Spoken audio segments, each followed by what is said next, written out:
Ang bagong hukbong bayan o New People's Army ay isang grupo ng sibilyang hukbo na lumalaban para sa Rebolusyong Komunista ng Pilipinas. Ito ay itinatag noong Marso 1969. Ang NPA ay lumalaban ng isang digmaang bayan bilang isang militar na braso ng Partidong Komunista ng Pilipinas. Ang Pilipinas ay isang demokratiko at republikanong estado. Nasa mga mamamayan ang kapangyarihan nito at nagmumula sa kanila ang buong pamunuan ng pamahalaan. Artikulo 2, Section 1 ng 1987 Konstitusyon. Ang Pilipinas ay isang republikang may pampanguluhang anyo ng pamahalaan na kung saan pantay na nahahati ang kapangyarihan sa tatlong sangay nito: ehekutibo, lehislatibo at hudikatura. Isang mahalagang pampanguluhang sistema ng pamahalaan ay ang prinsipyo ng paghahati ng kapangyarihan na kung saan nasasailalim sa Kongreso ang paggawa ng mga batas. Nasasailalim sa ehekutibo ang pagpapatupad ng mga ito at nasasailalim sa hudikatura ang pagpapasya sa mga kontrobersyang legal.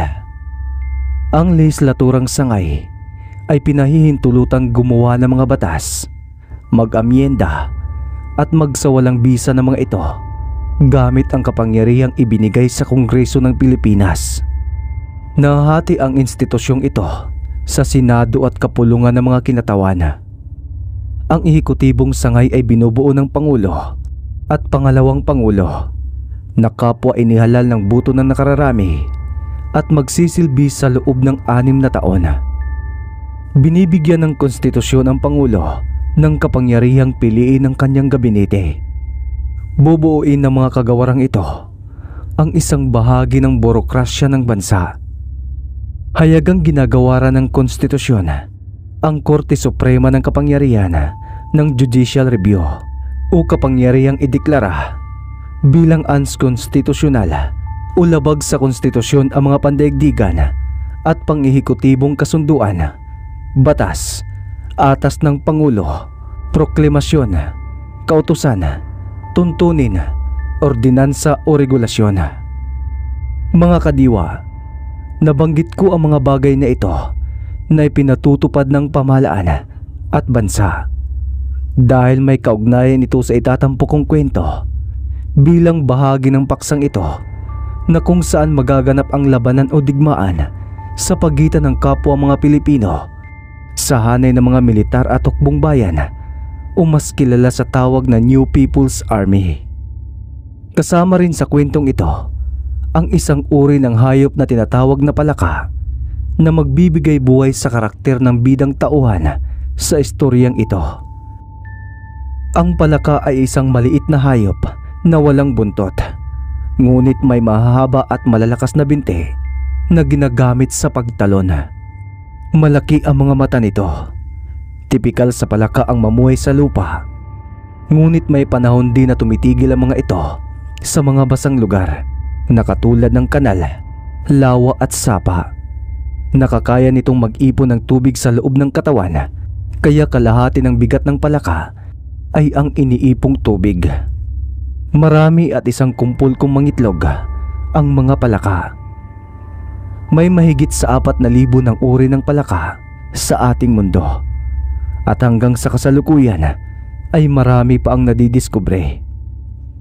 Nakikita ang mga ito sa tropikong kagubatan at ayon pa sa pag-aaral, matagal nang nabubuhay ang palaka sa mundo. Ang pinakalumang bakas ng palaka ay sinasabing noong panahon pa ng prehistoric era o higit 2 milyong taon na ang nakalilipas. Maaaring nagmula ito sa mga hayop na may mahabang katawan, may buntot at maikling mga binti. Mahalaga ang palaka sa buhay ng tao at karamihan sa mga ito ay kumakain ng mga insekto na sadyang peste sa mga tao. Bukod pa rito, ginagawang masarap na pagkain ng palaka sa Europa at Kalakang Asya, maging dito sa Pilipinas.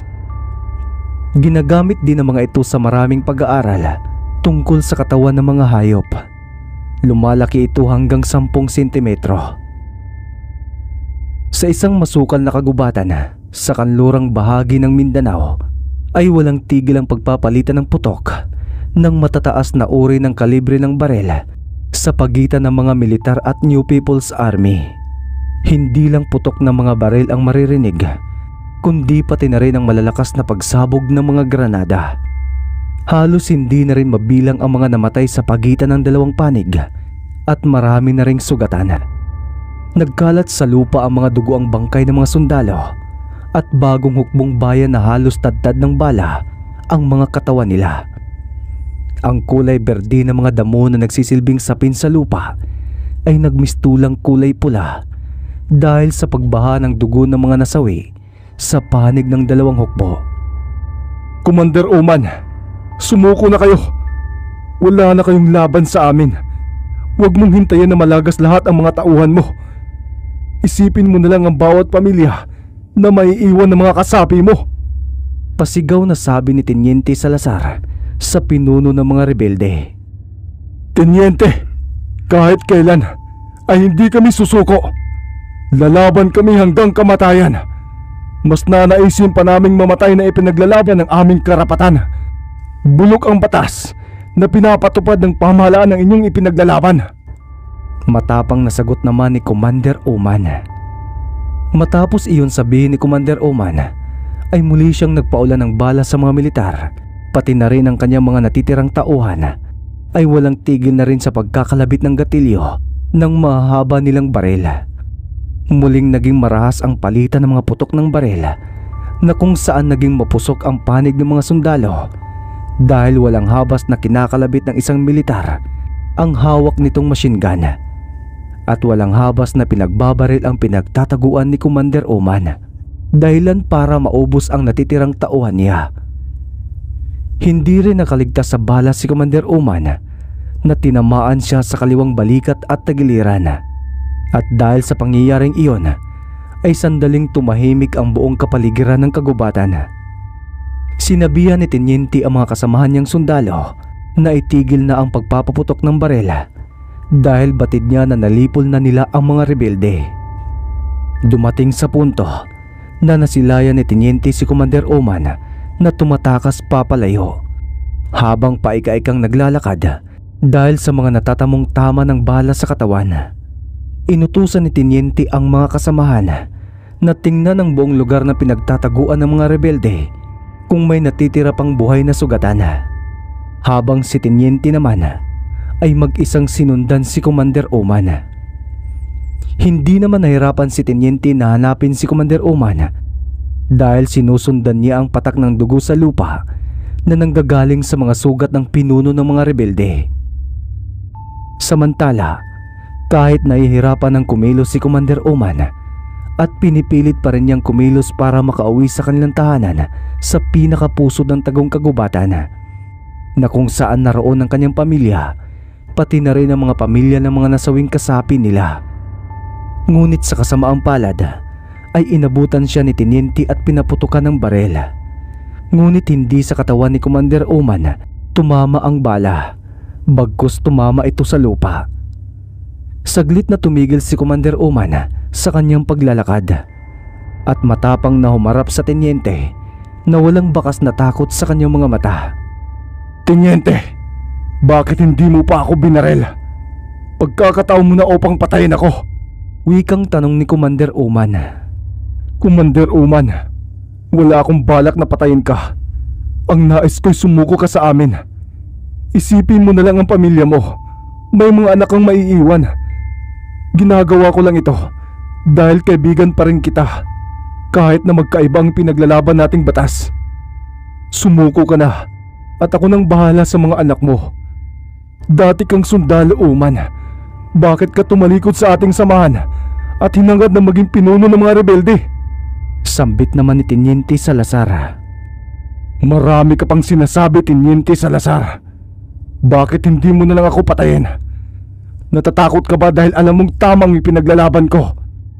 Natatandaan mo pa ba nang lusubin natin ang pinagkukutaan ng mga rebelde noong sundalo pa ako? Nasaksihan mo kung paano patayin ng mga kapwa nating sundalo ang mga pamilya ng rebelde sa kabundukan. Pati na ang mga bata na walang kalaban-laban ay kanila ring pinapaslang. Makatarungan bang batas na ipinapatupad ng ating pamahalaan na pati kababaihan ay hindi pinapalampas?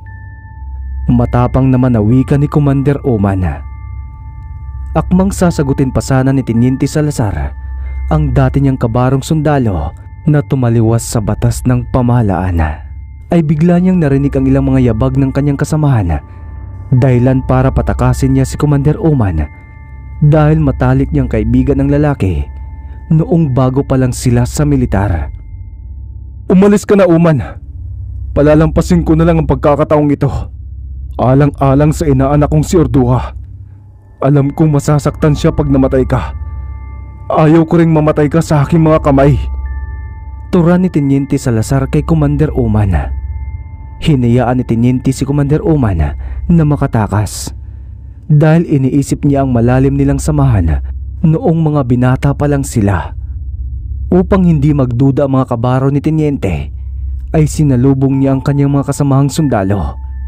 Sinabi niya sa mga kasamahang sundalo na tuluyang nakatakas ang pinuno ng mga rebelde na labis namang ikinagulat ng mga kabaro niya dahil alam nilang pusakal pumatay ng rebelde si Teniente Salazar. Nang makabalik ang pangkat ni Teniente Salazar sa kanilang kampo, ay agad niyang pinaalam sa kanilang kapitan kasama ang komandante nila. Dahil sa buhay pa ang pinuno ng mga rebelde, ay ipinag-utos muli ni kapitan na galugarin ng buong kagubatan kinabukasan upang paslangin si Commander Oman.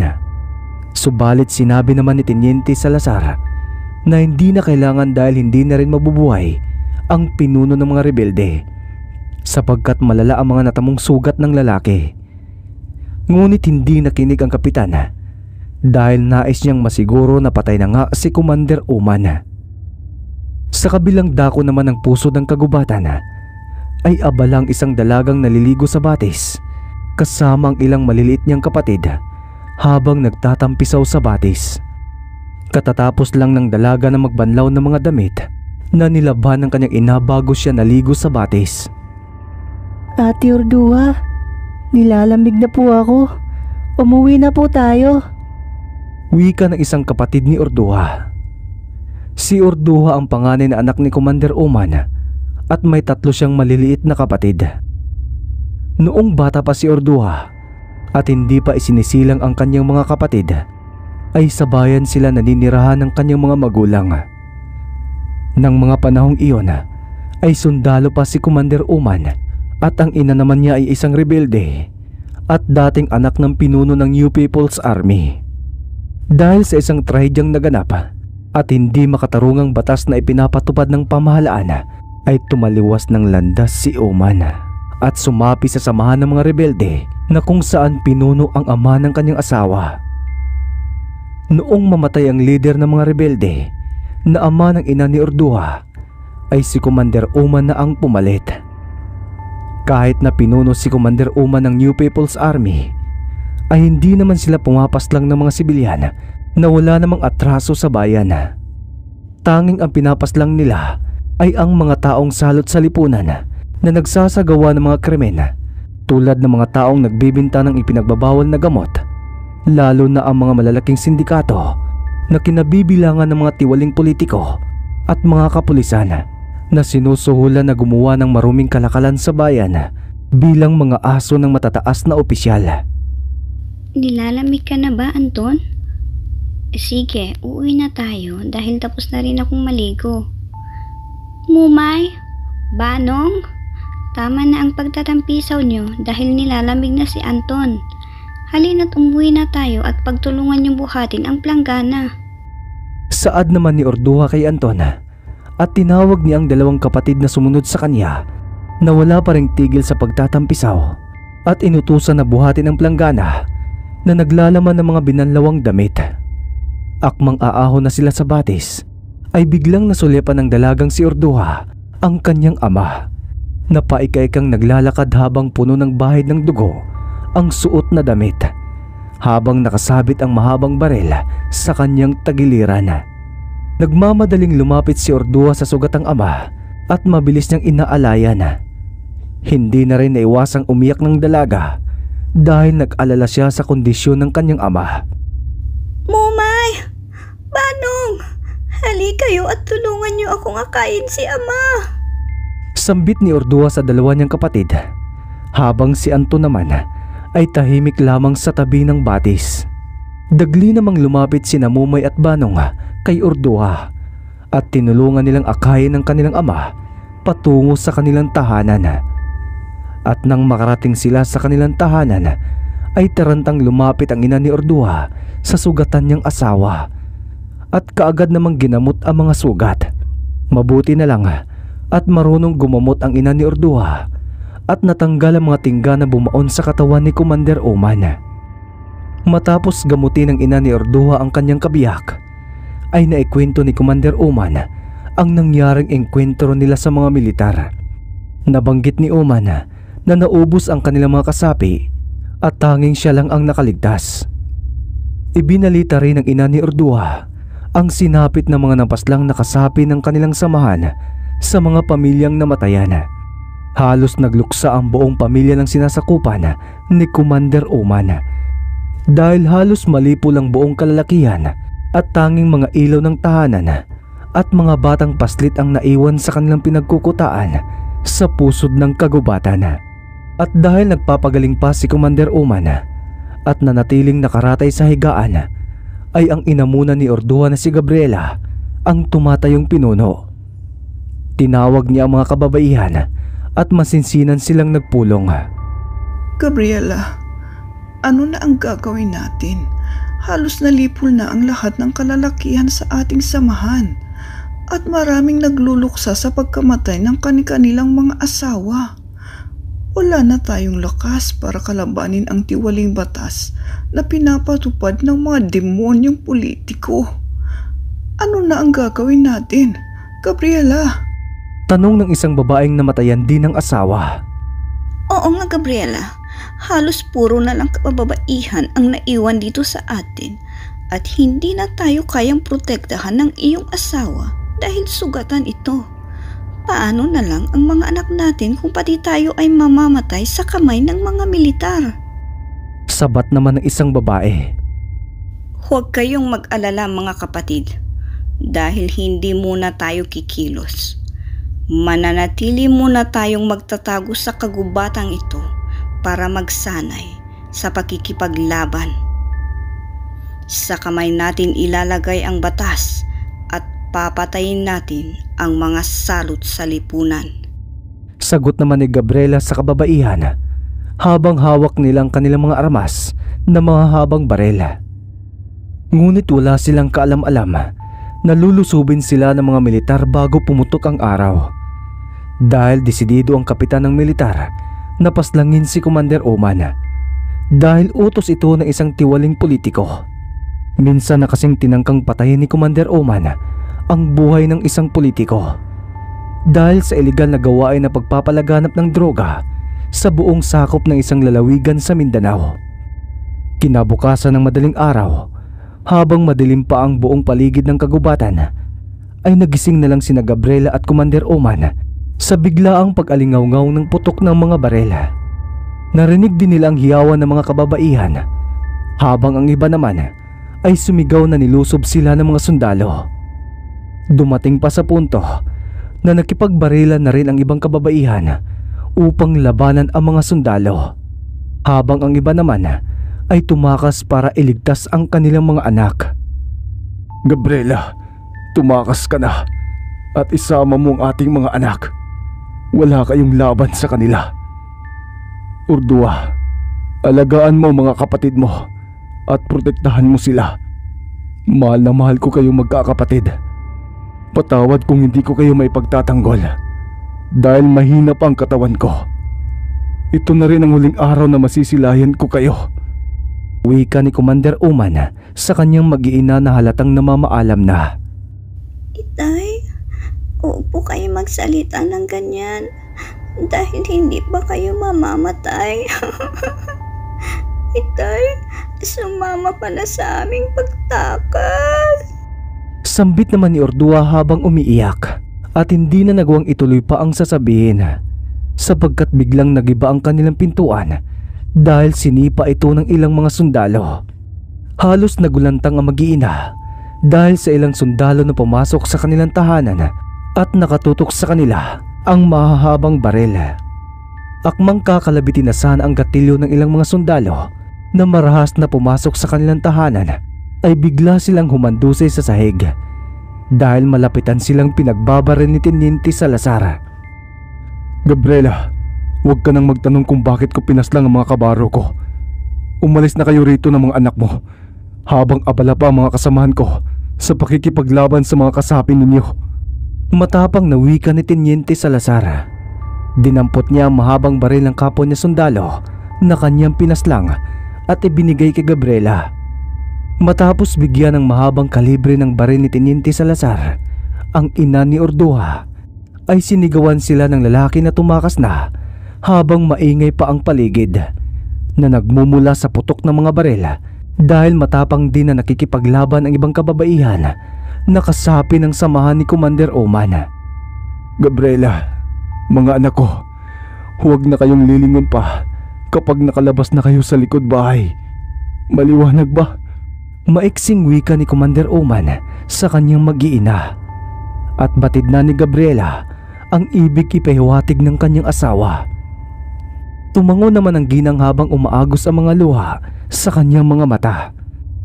At nang makalabas ang mag-iina sa likod ng kanilang tahanan upang tumakas, ay sunod-sunod na putok ng baril ang umaalingaw-ngaw sa loob ng kanilang tahanan dahil pinatay na ni Teniente Salazar si Commander Oman para hindi maginala ang kanyang mga kabaro na pinatakas niya ang pamilya ng pinuno ng mga rebelde. Iyon din ang huling hiling ni Commander Oman na nais niyang mamatay sa kamay ng dating matalik na kaibigan. Hindi na pinahirapan pa ni Teniente Salazar si Commander Oman dahil binaril niya ito sa ulo na agad ikinasawi ng pinuno ng mga rebelde. At ang sunod-sunod na putok ng baril na pinakawalan ni Teniente ay tumama sa mga katawan ng sundalong nakahandusay sa sahig upang makasigurado siyang patay na sila. Mabilis na tinahak ng mag-iina ang dulo ng kagubatan patungo sa kabilang ibayo ng kabundukan na kung saan magiging ligtas sila sa kapahamakan. Wala namang tigil sa kakaiyak si Ordua habang binabaybay nila ang masukal na kakahuyan. Lumipas ang ilang minuto ay hindi na nila naririnig ang putok ng mga baril na halatang napaslang na ang mga kababaihang rebelde at ilang mga bata. Dahil sa walang tigil sila sa kakalakad ng matulin ay nakaramdam ng pagod ang tatlong kapatid ni Ordua na sina Mumay, Banong at Anton, lalo na't mga bata pa sila. Saglit silang huminto at nagtago sa lilim ng isang malaking puno upang makapagpahinga. Inay, bakit tayo pinapatay ng mga sundalo? Anong kasalanan natin sa kanila? Inay, buhay pa kaya si Itay? Mga katanungan ni Ordua sa kanyang ina habang umiiyak.